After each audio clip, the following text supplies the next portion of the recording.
Estamos mais uma vez reunidos pela Comissão Especial de Estudos que foi criada para analisar e viabilizar programas de assistência às mães de bebês prematuros na cidade de Ribeirão Preto.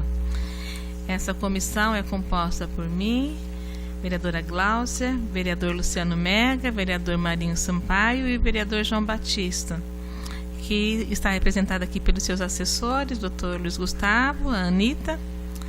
Temos também a presença das representantes do Mulheres do Brasil, a Rose e a Célia, que tem trazido essa demanda aqui para a Câmara Municipal, né?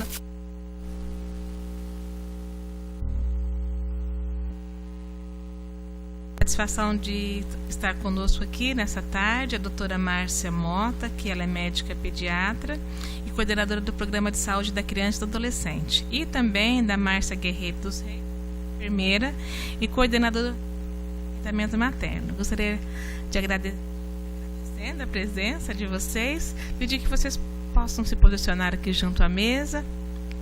A nossa comissão especial, ela está sendo acompanhada pela TV Câmara e gravada também, né, para que posteriormente nós possamos até elaborar o relatório final. Se vocês quiserem ficar perto uma da outra, acho que é melhor, porque é para complementar. Pode ir.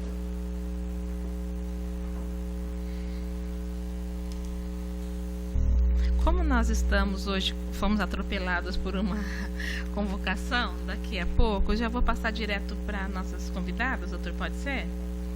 Para que a gente possa avançar no conteúdo, né, da nossa reunião. Na primeira reunião da comissão, nós tivemos a presença da doutora Valusa, que é uma médica pediatra neonatal, especialista em neonatologia, e ela falou do trabalho que é desenvolvido no Hospital das Clínicas, né, que é voltado não só para a população de Ribeirão Preto, mas de toda a região. E nós gostaríamos hoje de conversar a respeito do atendimento da rede municipal de Ribeirão Preto toda, né, que atende também os hospitais conveniados e as filantrópicas. E antes de iniciar, eu gostaria de parabenizar, né, a Secretaria da Saúde de Ribeirão Preto com os dados que nós temos, né? A gente percebe que houve uma redução considerável, né, da taxa de mortalidade neonatal em Ribeirão Preto. Nós pegamos os dados de 1980 a 2016, né? Nós tivemos uma redução gradativa, né, de mortalidade entre os neonatais que nasceram aqui em Ribeirão Preto, né? Isso significa que existe uma boa ou uma melhora, né, na assistência materna a essas mães, né? E também tanto no parto, no pré-natal, principalmente no parto e ao recém-nascido, né? E dentro do perfil que a gente analisou do estado de São Paulo, né, Ribeirão Preto está bem acima, né, na região sudeste 9,6%, Ribeirão 7%. Então a gente está realmente bem, em dados percentuais, uma assistência de qualidade, né, no trabalho que Ribeirão Preto tem desenvolvendo. E uma coisa que a gente percebeu também pela pesquisa feita pela minha assessoria é que a taxa é maior entre os nascidos vivos precoce, de 6 até 6 dias, né, de 0 a 6 dias completos de vida, mas ela é também entre os bebês, né, e é maior nos bebês, né, com a natalidade precoce tardia, né? Aqueles que de 7 a 27 dias de vida. Então, nós gostaríamos de saber quais são os serviços municipais que prestam assistência aos bebês prematuros e como que é feita a entrada, né, desses bebês, né, no sistema, na rede pública do município. E vocês têm noção de quanto que a rede, né, de UTI e NEO, quantos leitos existem no município disponibilizados pela rede pública e se esses leitos também são suficientes para a demanda atual. Não sei se tem que falar no microfone, porque está sendo gravado. Pode abaixar? boa tarde. A Gláucia falou tanta coisa que eu já nem sei por onde eu vou começar, né? Então, assim, eu anotei algumas coisas e, apesar de eu não ter vindo nas outras reuniões, a Valusa conversou comigo, né? Eu trabalho na rede municipal e trabalho no HC na neonatologia também. No momento, trabalho durante o dia na prefeitura e faço plantões, mas já fui diarista durante muito tempo. Então, mais ou menos em 2000, eu fiz meu primeiro curso do Canguru, que é uma metodologia do Ministério, que é atendimento ao recém-nascido pré-termo, né? E, na verdade, ele não atende o recém-nascido, ele atende a criança e a família. E nesse primeiro curso que eu fiz, que foi no Rio, lá na época, que eu não sei se ainda é assim, o bebê prematuro nascia num consórcio das 7 maternidades municipais na época, e a mãe ganhava a caderneta de ônibus temporária. Nessa época, a gente tentou fazer esse projeto aqui, né? O Marinho era vereador, ele apresentou esse projeto junto com a ampliação da licença gestante e a ampliação da licença gestante para o pai. 2006. Só que a gente não conseguiu na época. E a ampliação da licença gestante veio em outro momento do governo, né? E assim, essa ideia da carteirinha de ônibus, na verdade, quando o Marinho apresentou, eu não me lembro exatamente dos dados do projeto, a nossa ideia era ampliar um pouquinho da mãe somente do prematuro. Porque assim, eu entendo até, eu vou falar isso, talvez não, com certeza não faz parte do que a comissão está levantando, mas me incomoda um pouquinho a gente buscar melhorias só para a mãe do prematuro. A gente tem mãe com criança internada por várias causas. E durante todo o primeiro ano e até depois. Eu sei que talvez, se a gente abrir esse pensamento para muita gente, a gente tenha mais dificuldades em conseguir o objetivo. Mas me incomoda um pouquinho a gente focar num grupo pequeno de paciente. Por exemplo, por que a mãe de um neném mal formado não mereceria auxílio no transporte? É só isso, mas é uma coisa para a gente pensar junto, entendeu? Porque a gente tem, aqui em Ribeirão, tirando 2016, que houve o único ano em uns 10 ou 11, que houve diminuição do nascido vivo, o nosso nascido vivo tem aumentado a cada ano. Então, até 2015, a gente tinha aumentado em 10 anos uns 1.000 nascidos vivos. Então, a gente vai ter bastante usuária necessitado, ou usuária ou a criança necessitando, tanto faz. 2016, a gente acha que diminuiu por conta da epidemia da Zika, que talvez tenha motivado as pessoas a segurarem essa gravidez com medo da microcefalia, porque 17 já aumentou novamente. A gente tem que lembrar que durante muito tempo a gente tem mais ou menos uns 25% de nenéns prematuros. É uma média, sim. Mas a gente tem outro número que a gente não tem certeza, que é de crianças internadas por qualquer outra causa. Então, dentro desse número, há uma variação de tempo de internação e de necessidade de frequência dessa mãe. Na época da apresentação desse projeto de lei aqui, em 2006, eu tive auxílio de uma assistente social do HC, que ficava na maternidade, ela fez um levantamento. Naquela época, as mães de fora, que tinham transporte das suas cidades, elas iam mais do que as mães de Ribeirão. Então, isso foi uma das coisas que motivou a gente a tentar buscar alguma coisa. E se a gente quer discutir fornecimento de leite artificial, se a gente quer discutir amamentação, se a gente quer discutir processo de dieta especial, a gente tem que favorecer o aleitamento. Não tem como favorecer o aleitamento se a mãe não estiver presente e não tiver condições para ficar com o bebê, fazer ordenha, se ocupar daquele momento da vida dela, porque se a gente não tiver aquilo, e fora os conhecimentos que a gente já tem, a mãe não é uma visita, a mãe, o pai, né, a gente não pode escolher o pai, senão, né, eles são acompanhantes, né? A gente tem que lembrar disso na construção da família, na prevenção de violência, de abandono e de várias outras coisas que a gente pode ter de consequência. Então, assim, a gente é totalmente favorável à melhoria desse acesso e de tudo que essa mulher puder ter, porque o reflexo vai ser na criança, né? De todo jeito. Então, eu não estava nessa reunião, mas a Valusa sempre me comenta, então eu sei mais ou menos, e a gente está aqui para o que precisar, porque a melhoria vai ser para todo mundo, né? Então, quando você fala da redução da mortalidade infantil, não sei se vocês sabem, a gente tem o Comitê de Mortalidade Materna e Infantil, é obrigação do município investigar todo bebê que morre até 1 ano e toda mulher em idade fértil para investigar se havia gravidez e toda mulher até 1 ano depois dessa gravidez. Então, essa investigação é feita rotineiramente. Então, todos os casos são investigados e o nosso número é melhor do que o estado de São Paulo e do que do Brasil. Mas, em nenhum momento, a gente senta e aceita esse número. Como cada caso é discutido, a gente tenta melhorar cada uma das coisas. Então, várias ações nesses anos foram feitas com isso. Realmente, esse ano de 17 houve uma queda, a gente está com menos de 2 dígitos, né? Só que assim, o Brasil, por enquanto, vai ter um número maior que outros países da Europa, onde o aborto é legalizado.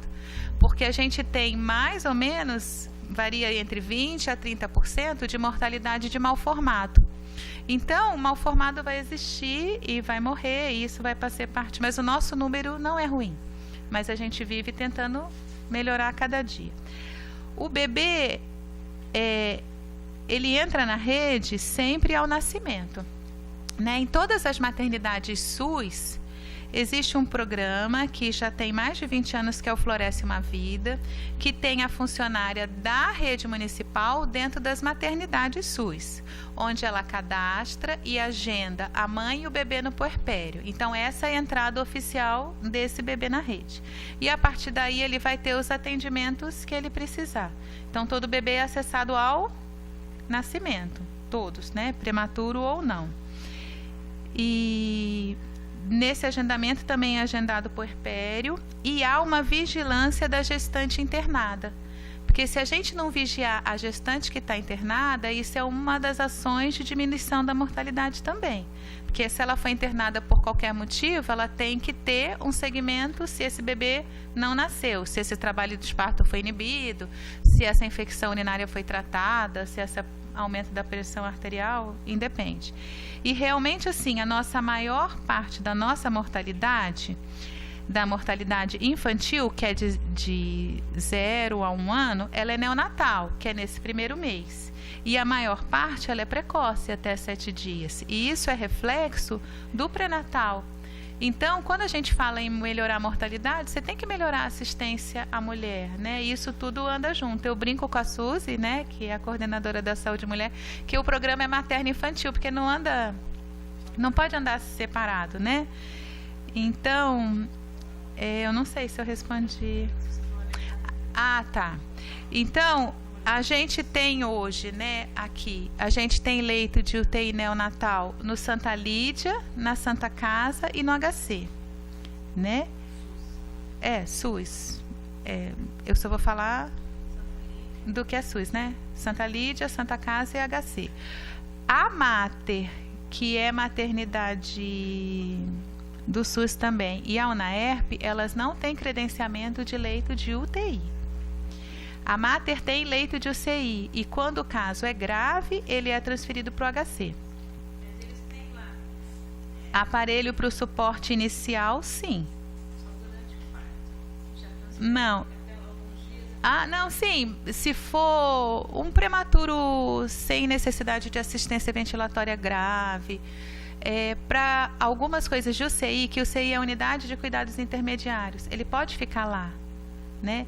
Mas a gente tem que lembrar, para a UNAERP e para a Mater são encaminhadas as gestantes de baixo risco.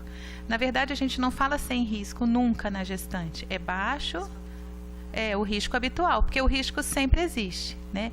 Então, tanto a Mater quanto a UNAERP, ela tem material e equipe para dar uma assistência inicial. E de acordo com como evoluir, esse bebê vai ser transferido ou vai ficar ali para terminar os cuidados, né? Então, vou passar para a Márcia falar do aleitamento. Tudo bom?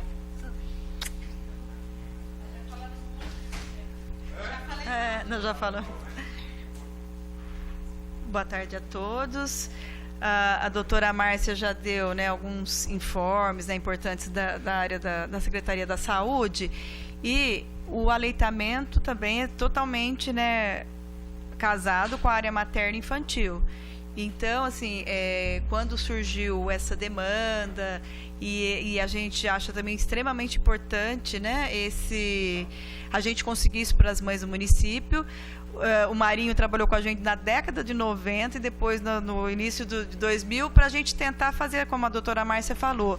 E na época a gente fez uma proposta, um levantamento do auxílio de transporte para as mães para Ribeirão Preto, não só para o hospital. Lógico que a gente sabe que o HC é o que mais tem leito, o que mais nasce bebê de risco, né? Seria talvez aí o que tem maior número, mas então eu não lembro, mas nós fizemos um anterior.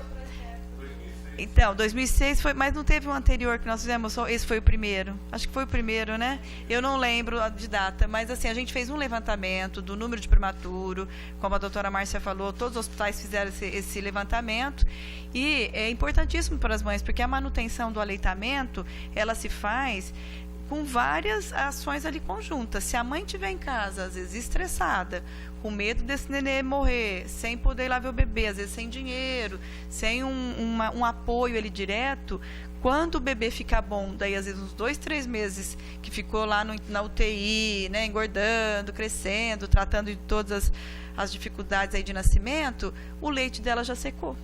E aí, para que estimule essa amamentação, o HC, por exemplo, com toda a iniciativa Hospital Amigo da Criança, eles reinternam a mãe, né, Márcia, para a mãe retomar o aleitamento, mas nem sempre isso é possível, porque já passou-se muito tempo, né? Então, se a gente conseguir, né, esse transporte para as mães de bebê internado, porque hoje pelo SUS a gente já sabe, através do Floresce uma Vida, nas 4 maternidades públicas, todas as mães que saem com dificuldade em amamentação, ou aqueles bebês que ficam internados porque é prematuro extremo, ou por outra situação que a mãe ou o bebê fica internado, nós recebemos um e-mail do Floresce uma Vida, nós, do programa, com cópia para a unidade. A gente vai monitorando isso, porque nós capacitamos como programa todas as 45 unidades básicas.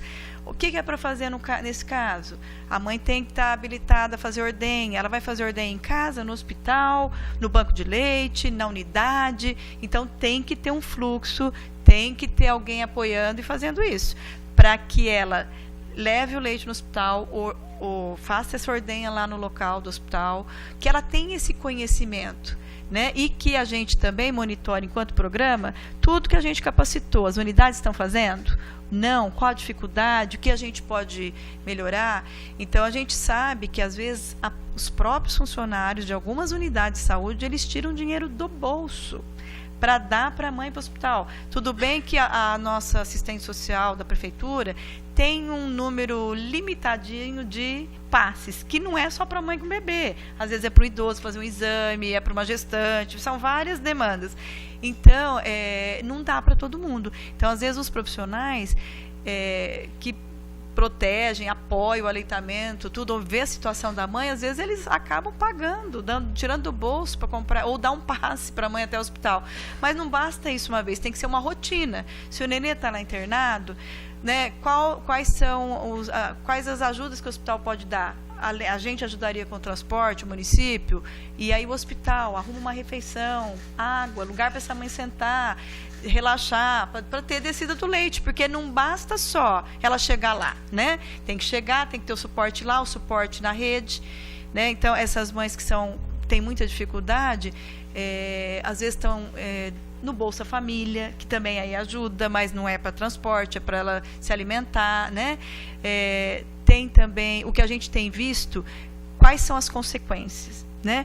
Nós fizemos um levantamento o ano passado, dentre as intercorrências que acontecem na alta hospitalar, vários bebês na alta, que fica 2, 3 meses internados, saem com aleitamento misto, materno e mais artificial.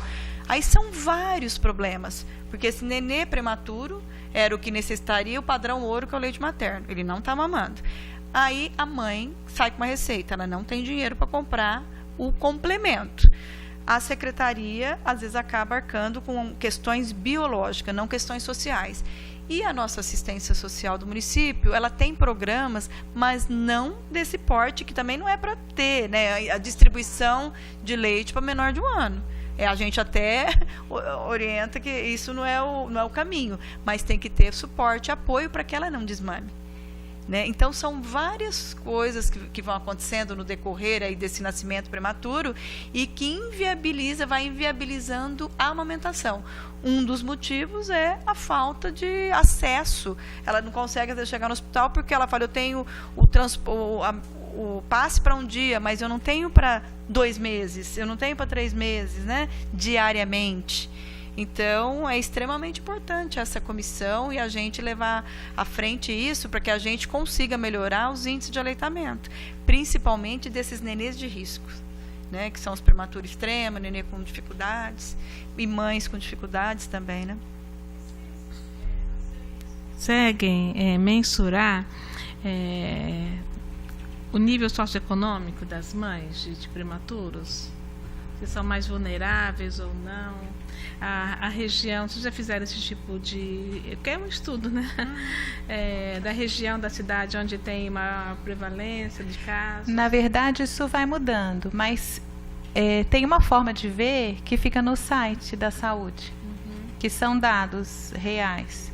Então, sabe a declaração de nascido vivo, aquela folhinha amarela que a gente usa para registrar? Todos aqueles dados são digitados por um serviço da vigilância que é o SICAEV. Todos aqueles dados ficam tabuláveis, então a gente pode pesquisar desde antes de 2000. O que a gente vê? Que isso varia um pouquinho. Então, por exemplo, nascimento adolescente, de parto de mãe adolescente, porque um dos indicadores ali é a idade da mãe. Então, rotineiramente, ganha parque e aeroporto. Vai variando de ano, Parque Ribeirão e aeroporto. E aí a gente vai vendo, teoricamente, quanto menos acesso aquela pessoa tem à educação, menos ela adere ao pré-natal e mais ela vai ter uma... Isso, assim, são coisas que a gente já tem conhecimento. Na minha cabeça eu não tenho, mas esses dados estão lá. Se vocês entrarem no site, vocês acham porque são lá.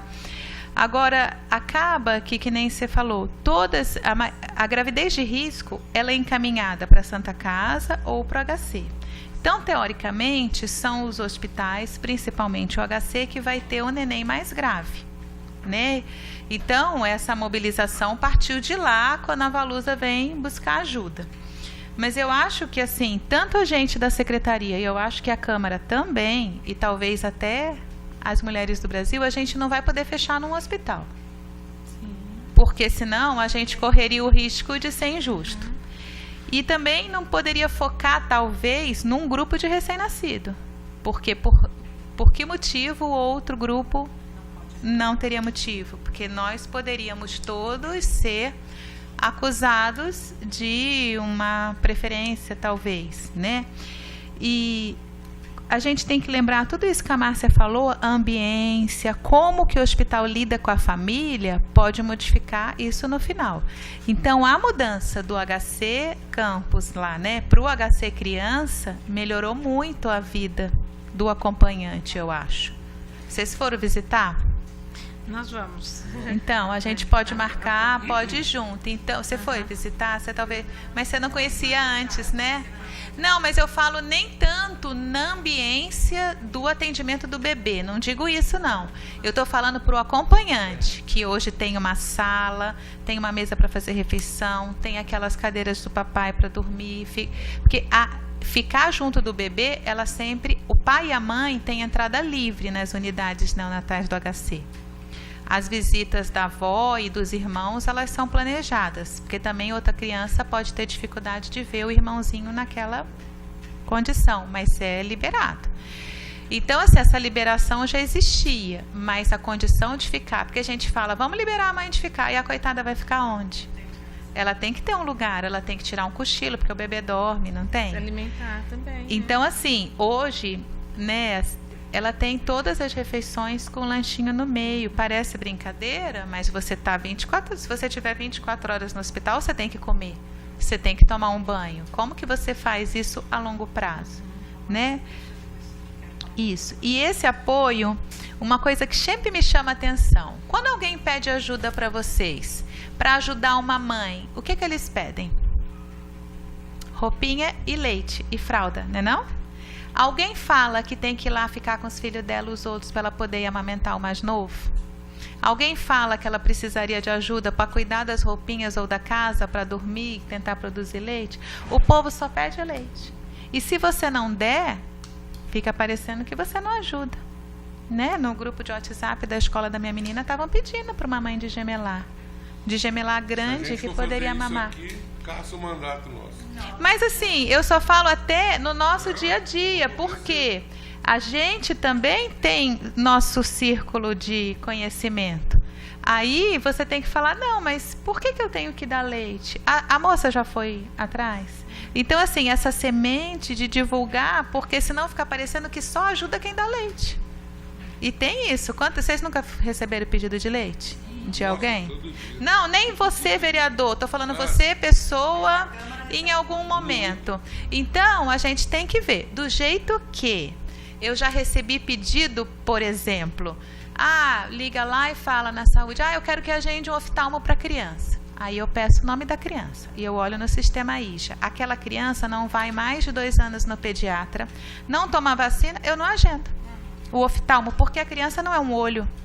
Ela precisa de um atendimento integral. Então, isso tem que partir daqui. Eu já fiz essa mesma conversa com os conselhos tutelares, porque eles são danados de ligar lá na saúde ou mandar ofício querendo uma coisinha, mas não vê tudinho. Então, assim, até vocês, quando atendem, vocês, assessores de vereador, a senhora leva seu filho, ele toma vacina, né? Ele vai na escola, porque senão ela quer aquele coisa e não cuida de mais nadinha. Então a gente tem que... O todo, é sempre o todo. Aquela casa é um todo. Aquela mãe que tem 8 filhos, se ela não tiver quem fique com os 7, ela vai lá dar mamar para o 8º? O conselho tutelar vai falar que ela não vai, porque mal ou bem, aquele lá, o último, ele está no hospital com alguém cuidando. E os 7 que estão soltos? Então, assim, na hora que recebe essa mãe, a senhora não quer ir no planejamento familiar?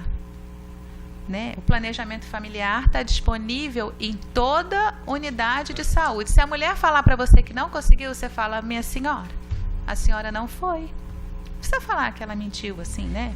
Mas aí você vai falar. E o planejamento familiar não é igual laqueadura, lembra? Que a gente tem uma lei que fala que ela pode escolher a forma que ela vai planejar a família dela. Então, assim, quando eu falo a gente tem que olhar todo mundo como um todo. Porque se a gente for olhar só como vamos melhorar o aleitamento do prematuro, fica parecendo que mas é um monte de coisa para trás, né? Márcia, dentro de...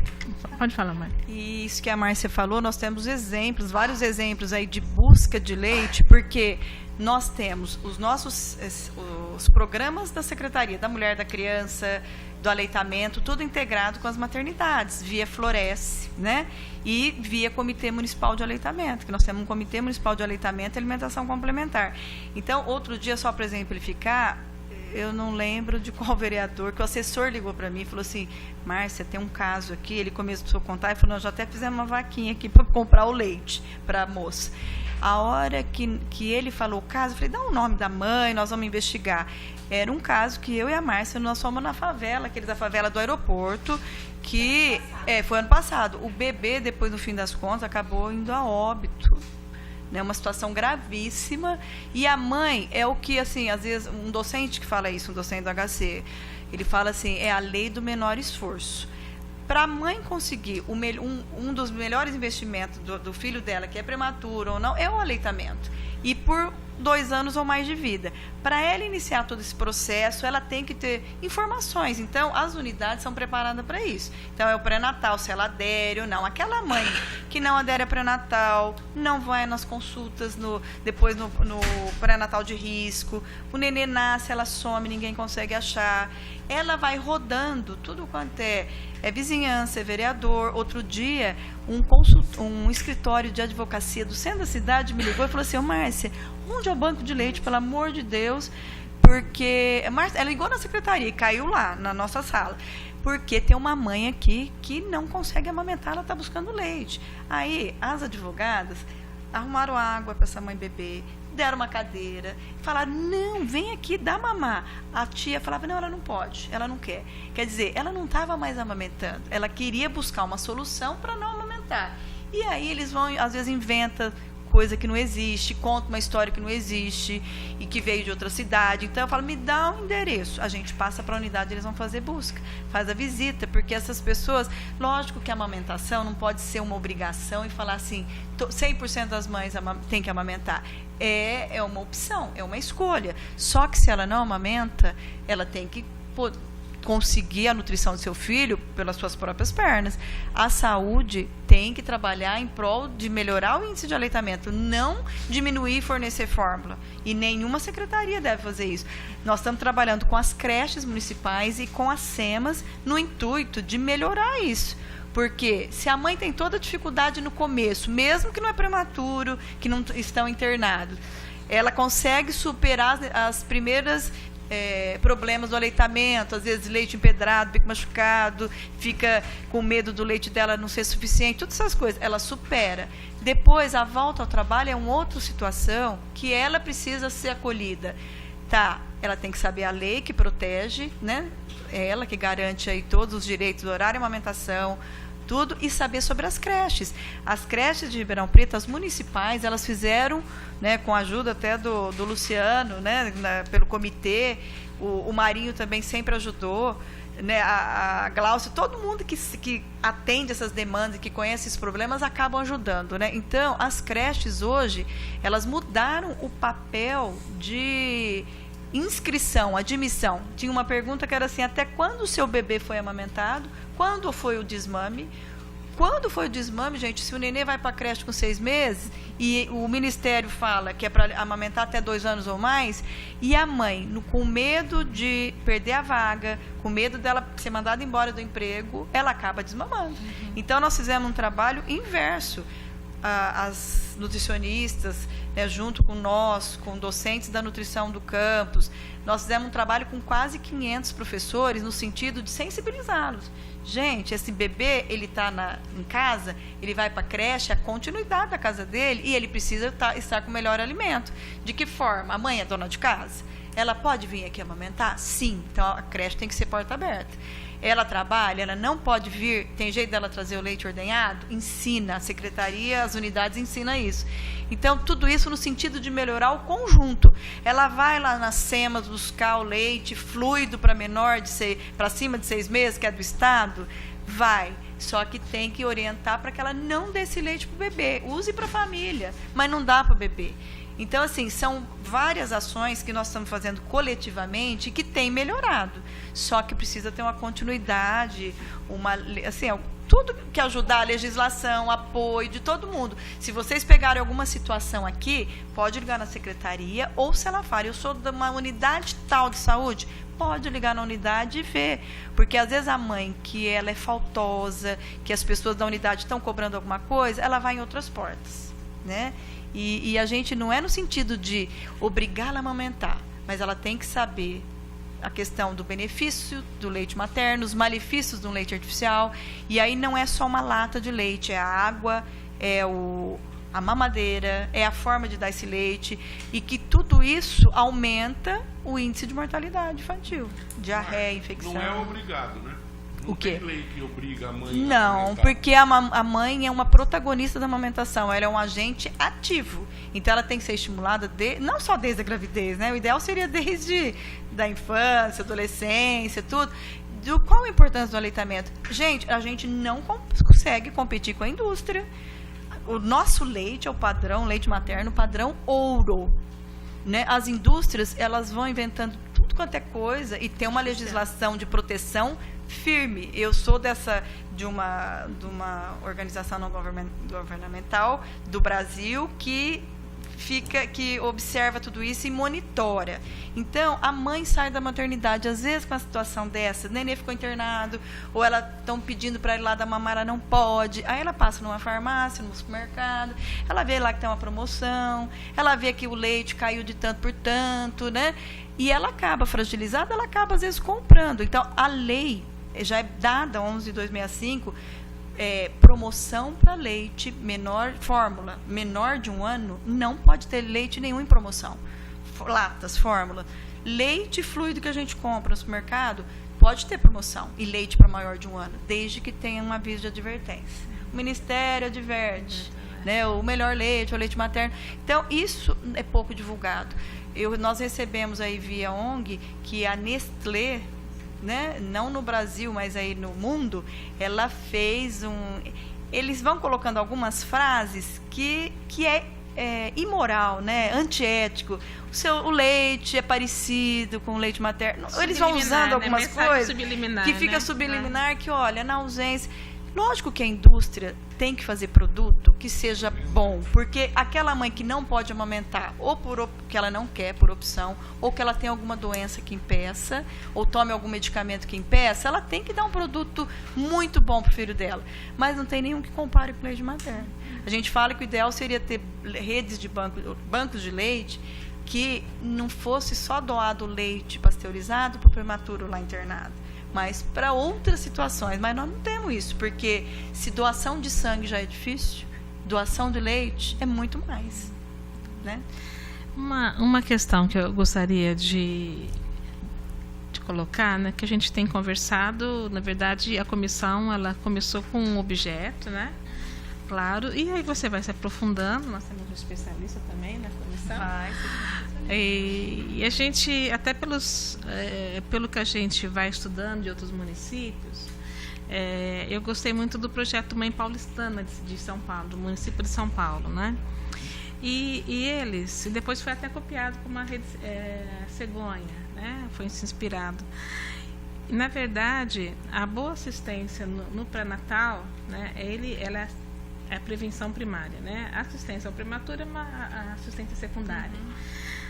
Dentro da atenção na prevenção primária, né, da prematuridade, como que hoje, Ribeirão, talvez a doutora Suzy que possa falar mais, né, mas depois vou tentar deliberar aqui, né, esses dados.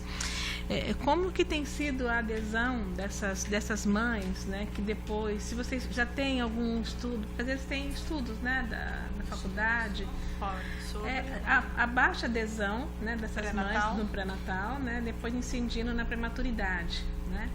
Se existe isso, hoje nós temos dentro do município de Ribeirão Preto muitas unidades que são próximas, né? Eu não sei se nós precisaríamos de disponibilizar nessa lei, né, que a gente vai fazer, na verdade, essa indicação, a gente precisaria de indicar a doação também, esse vale transporte, esse bilhete único, para as mães realizarem o pré-natal. Né? Porque é mais próximo. Né? Sempre tem uma UBS, uma OBDS. Mas se for pré-natal de risco, ela tem que ir para o hospital. E o projeto nascer, então, ela vai para o hospital. Mas aí a gravidez de risco, durante a gravidez, ela já vai para o hospital? Então seria interessante também estender para elas. Eu vou só voltar naquilo que o Marinho falou, se era obrigado a mãe amamentar. Não é obrigado. Não, sabe por quê? Não, eu entendo isso. Que quando. Eu não sei, porque eu já. A via contrária.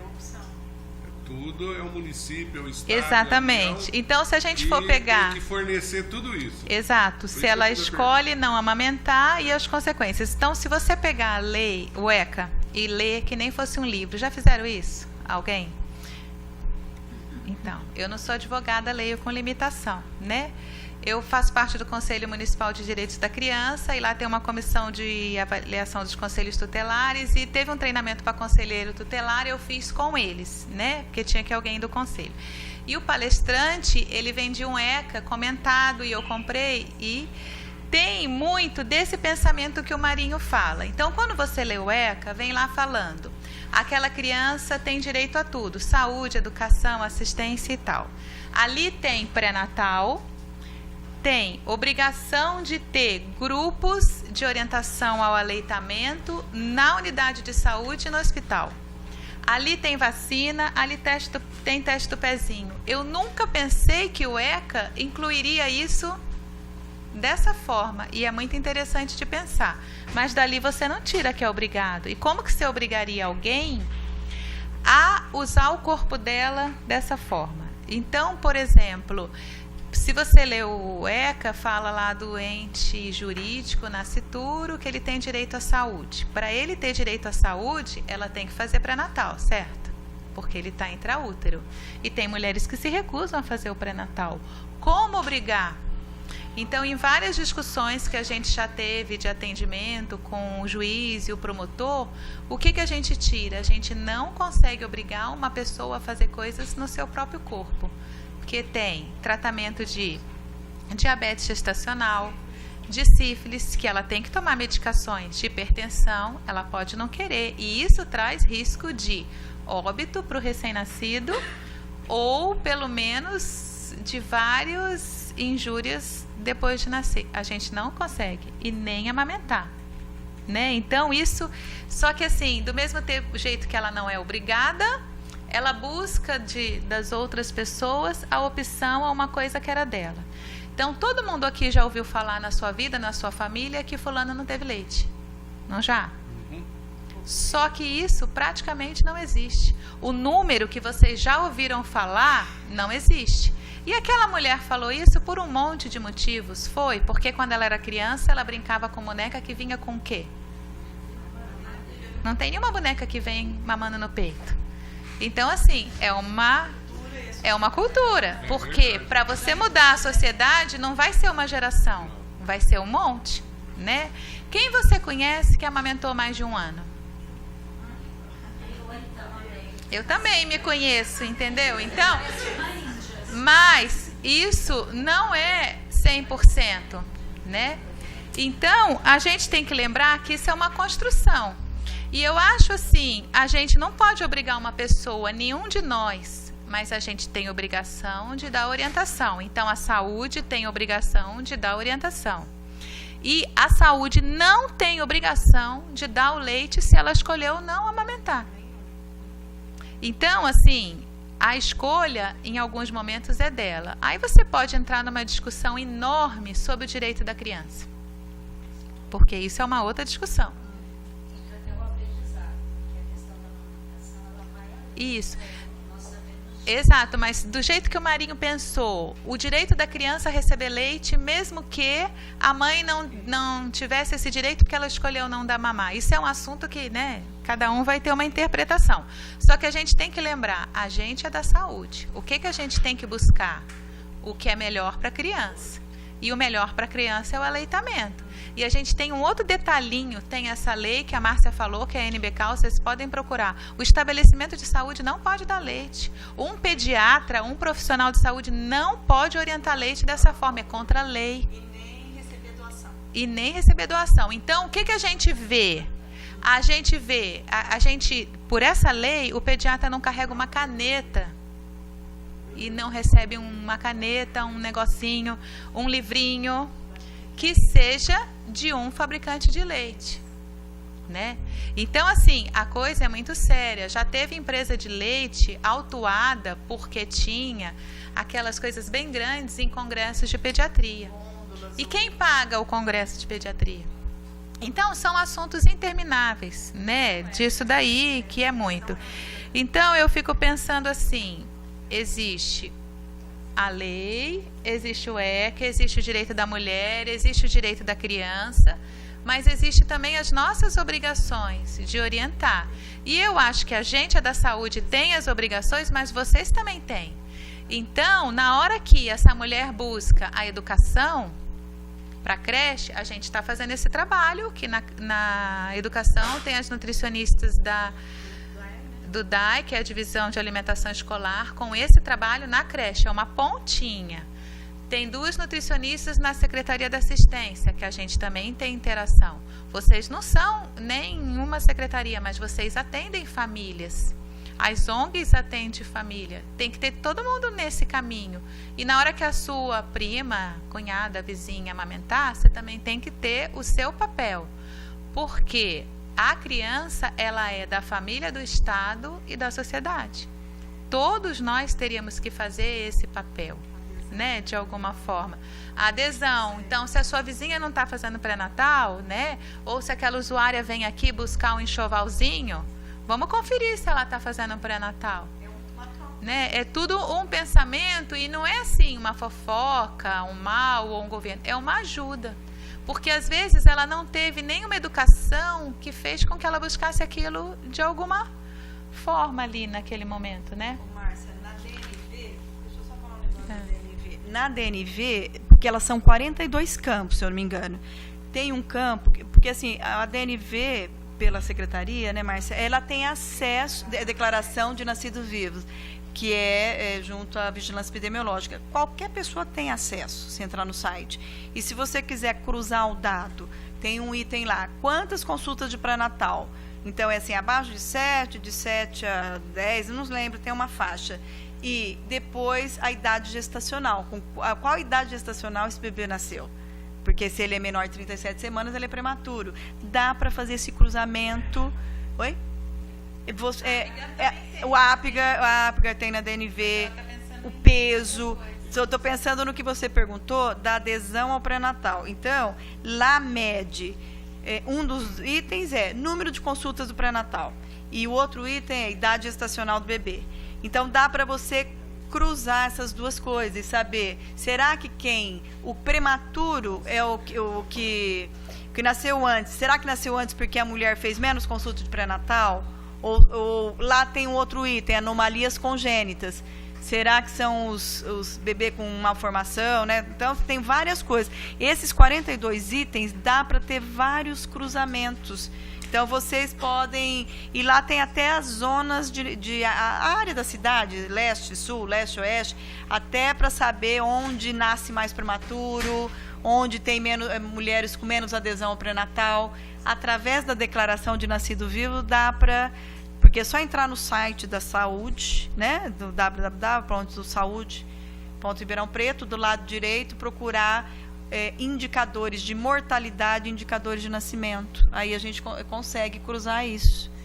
Mas acho que a doutora Suzy, ela tem, pelo que eu ouço ela comentar, parece que em torno de, acho que passa de 80% de gestantes com mais de 7 consultas do pré-natal, que é o que o Ministério preconiza, pelo menos de 7. No geral, agora talvez precisaria pegar o grupo de prematuros e ver. Agora, se o neném nasceu prematuro, porque a mãe já foi para um pré-natal de risco desde o primeiro mês, porque às vezes, Gláucia, o médico, dependendo do que foi detectado lá na segunda consulta, com o primeiro ultrassom, ele já encaminha para o pré-natal de risco no HC. E aí, será que essa mãe vai ou falta porque não tem o acesso aí ao transporte? Talvez, né, talvez a gente consiga ver isso também, né? É em torno de 70% a 80%, né? E que você falou, toda unidade de saúde faz pré-natal, aquele pré-natal de baixo risco. E existe o projeto Nascer, que com 36 semanas ela é referenciada para o hospital quando é baixo risco, risco habitual. Se ela tiver alguma coisa dessa gestação de alto risco, ela é encaminhada para o pré-natal de alto risco naquele momento. Então, uma mulher pode fazer o pré-natal inteirinho no pré-natal de alto risco. Então, essa mulher é a que vai precisar desse passe que você sugeriu desde antes. Então, se a gente pensar ao invés de dar só para aquela mulher que o neném já nasceu, você garante para essa mulher em todo o pré-natal, né? E aí, teoricamente, a gente pode até ambicionar diminuir os nenéns nascidos de complicação. A gente pode ambicionar isso. Por quê? Aquela mulher, qualquer mulher, ela vai fazer o pré-natal perto da unidade dela. Mas ela vai fazer um exame ou um ultrassom longe, mesmo quando é de risco habitual. O longe que eu falo, ela vai pegar 1 ou 2 ônibus para ir e voltar e talvez ela não possa. Né? E aquela do pré-natal de alto risco, ela vai ter consulta no mínimo mensal. Se ela tiver algum complicador, além da consulta mensal, ela vai ter os exames e tudo junto disso. Então, essa sua ideia, ela tem uma ampliação enorme nessa ideia de prevenção, talvez até colaborando, que a gente já tentou isso, para a diminuição da mortalidade infantil, porque teoricamente, se você melhora o pré-natal, exatamente, materna, porque a gente aqui está focando e a gente acaba que eu sempre puxo pro neném, né? Mas a Suzy não está aqui, eu tenho que ajudar a Suzy. Então, assim, a gente tem um índice de mortalidade materna, né? Esse índice piorou no Brasil, piorou em São Paulo, piorou aqui, e a gente tem melhorado, mas é uma luta constante. Na hora que você favorece a adesão dessa mulher ao que ela precisa, a adesão e o acesso, porque ela pode até querer ir, né? E não ter como. Então, assim, eu acho que até sugiro que na próxima reunião aqui da comissão, a Suzy da Saúde da Mulher seja convidada, porque na hora que você falou do tema, eu lembrei de convidar a Márcia, mas eu não lembrei de convidar a Suzy. E também, às vezes, até não sei se às vezes as assistentes sociais, alguém também, porque às vezes o que a mãe ela vai buscar em algum local, serviço social do município, do bairro, né? Então... dos hospitais, mas do HC também tem um número pequeno de passe, assim, né? Na rede, então Esse assunto na Secretaria da Assistência Social, na diretora da Proteção Básica, e ela acha que a assistência também tem que entrar, né, nesse programa de alguma forma. Então, nós vamos convidá-la. Ótimo. Nós vamos ter, já começou a nossa sessão extraordinária lá, que é a convocação do secretário da Saúde. Eu gostaria de passar para os vereadores as suas considerações. Eu não tinha falado ainda, mas vou ser breve por causa do horário. É só agradecer as presenças de todos, né? Da Rosemire, da senhora Rosemire, da senhora Célia Moraes, da Mulheres do Brasil, meus colegas vereadores, Glaucio, obrigado de novo, Marinho, João Batista, e as nossas apresentadoras aqui dos trabalhos, dos problemas, né, que nós temos, a doutora Márcia Mota e a enfermeira Márcia Guerreiro. Bom, algumas coisinhas bem rápidas, assim, nós vimos que esses nenéns internados, na maioria das vezes, eles estão saindo com aleitamento artificial, seja ele misto ou somente artificial. Isso é muito ruim. Nós sabemos que dar leite de vaca para uma criança, para um recém-nascido, na verdade no primeiro ano de vida, né, para um lactente, é quase um crime, é muito prejudicial à saúde dele. As fórmulas um pouco menos ruins, mas também não chegam perto do que é o leite materno, e muito caras, então a prefeitura vai gastar de qualquer forma. Um segundo ponto é que nós começamos falando assim, né, vereadora Glaucia, CE dos prematuros, nós estamos contatando, e do HC.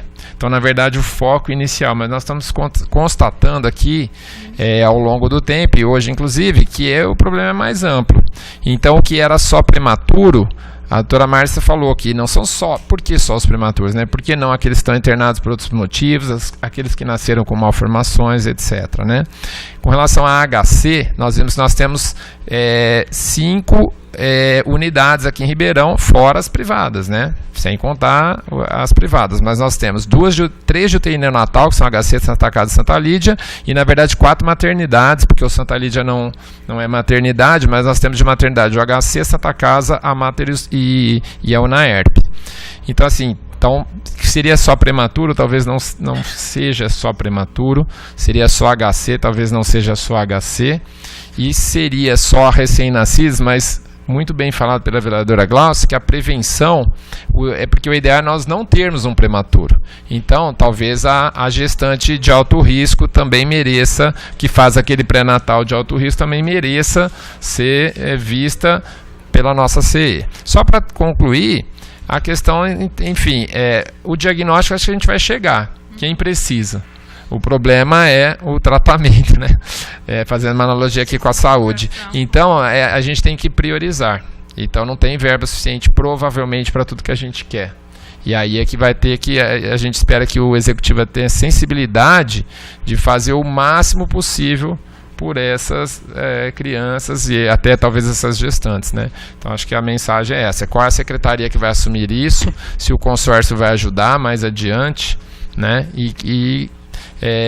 Que realmente o executivo tenha sabedoria para investir nessas pessoas. Obrigado. Posso falar só uma coisa também? Eu acho que vocês também deveriam ouvir, vocês já ouviram o HC, né, por conta da doutora Valuza, né, professora Valuza, que trouxe toda essa demanda, a Márcia e tal, e eu acho que teria que ouvir também a Santa Casa e o Santa Lídia, porque tem dentro dessas instituições, assistência social, o que eles oferecem, porque são parcerias e às vezes o município acha que vai arcar com muita coisa e os hospitais já fazem uma parte, então as assistentes sociais desses locais, o diretor, acho que deveria ser ouvido também. No Santa Lídia, nesses últimos anos, antes de ser fundação, durante, até no começo da fundação, tinha uma sala de apoio às mulheres que foi fechada. Então, nós tivemos perdas também dentro de hospitais. Então, o que teve de ganho, como a Márcia comentou, do HC Criança, e o que houve de perdas. A Santa Casa também melhorou, porque ela ampliou uma salas de amamentação, a parceria com o Banco de Leite. O Santa Lídia, não sei em que pé que está. Pelo que o pessoal comenta no comitê, houve perdas, o fechamento dessa sala. E que não foi a enfermagem tal que quis fechar. Então, assim, precisa às vezes ouvir se tem intenção de reabrir. Porque também não adianta, às vezes, a gente dar tudo, dar o passe. A mãe chega lá, não tem uma sala para ficar. Então, é o que a doutora Márcia e eu comentamos. É um conjunto de ações para que a mãe consiga chegar até o local que o bebê está e consiga, às vezes, não amamentar, mas ordenhar, guardar esse leite. É todo um processo, né? Complementando o que a Márcia falou, não sei se vocês conhecem a iniciativa Hospital Amigo da Criança, que são indicadores de melhoria da assistência à criança e ao aleitamento, e agora se soma no novo modelo a assistência da mãe também, porque antes o Hospital Amigo da Criança ele focava no bebê. Aqui a gente tem a Santa Casa, a Mater e o HC que detém o título, provavelmente reavaliação em abril, que o título não é eterno, né? O serviço tem que manter, e a UNAERP já pediu credenciamento. Então, isso é bom porque expõe o serviço e o que ele oferece para ele ser credenciado, e para manter esse título.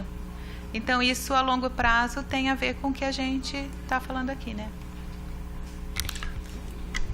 Não, eu só quero aproveitar a oportunidade para agradecer a doutora Márcia, a enfermeira Márcia também. Eu peguei já no meio, né? Mas eu ouvi atentamente aqui, tem muito mais coisas dentro desse processo, como a Glaucia e o próprio vereador Luciano Mega disse, que é um especialista nisso, nosso amigo João. Mas eu entendo o seguinte, é uma luta de muito tempo, tá? Todos os programas que tem na Secretaria Municipal da Saúde foi criado ao longo do tempo, com muita garra, com muito trabalho, com muita vontade de ano a ano. Eu falo sempre, Glaucia, que governo nenhum faz na sua totalidade tudo aquilo que tem que ser feito. É um pouquinho de cada vez. E vai aprimorando. E eu vejo nessa comissão... eu vejo com bons olhos e vejo lá no final da história que nós que eu digo, você e a comissão vai conseguir. Mas nós estamos desde 2006 lutando, mas eu penso o seguinte, a secretaria, com todo o know-how que tem, com os profissionais que ali estão, que lutam, tanto o HC, os outros hospitais, a Mater, a Santa Lídia, a Santa Casa, o pessoal das entidades, é uma luta constante. Mas eu sempre falo uma coisa, o governo tem que abraçar a causa, nem se for uma pequena parcela. Então a comissão está caminhando, eu vejo muito bem. Vocês deram outras ideias de trazer outras pessoas para ampliar esse debate, mas eu acho que o governo que eu falo não é o secretário, mas o secretário com certeza e vocês vão abraçar e estão abraçando isso. O que eu falo é o executivo, como o Mega disse, ele tem que abraçar. Se ele não abraçar na totalidade, ele tem que abraçar pelo menos um cadinho da história para a gente poder ter êxito. Nós não, né?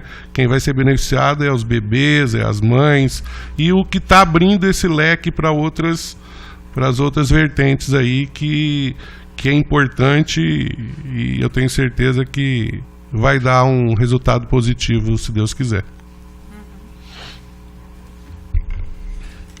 Eu só gostaria de justificar a minha ausência por uns motivos particulares de passaram a ser prioridade naquele momento, né? Mas quando falo em prioridade, estou feliz, fiquei muito feliz pelo convite a essa comissão, porque é o dever nosso de humanos defender aquele que não pode falar, não pode defender ainda, né? Então, a defesa da vida. E pelo pouquinho que eu vi vocês falando, está ampliando o leque, né? Vai além do que nós pensávamos no início. Parabéns, é isso mesmo. Então, eu sou muito a favor disso. Temos que defender nossos pequenos, e agora pensando nas mães também, né? Que antes só pensava nas possibilidades, um vale transporte, alguma coisa assim. Isso é muito pouco, é muito pobre. É algo muito maior, é a vida, é o ser humano. E principalmente aquele que não pode falar, não pode reclamar, que depende de nós adultos para que possamos fazer isso. Então, juntar forças, né? Vocês que já estão nas instituições trabalhando diretamente, e nós como vida pública associando. Então, meu parabéns a vocês que fizeram uma boa reunião hoje, com certeza.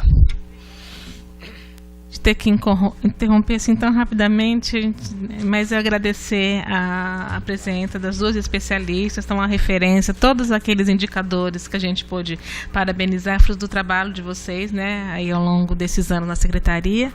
Mas nós temos que encerrar, porque o secretário da Saúde está nos aguardando, e agradecendo a presença de todos, eu declaro encerrada essa reunião da Comissão Especial de Estudos. Tem que dar presença.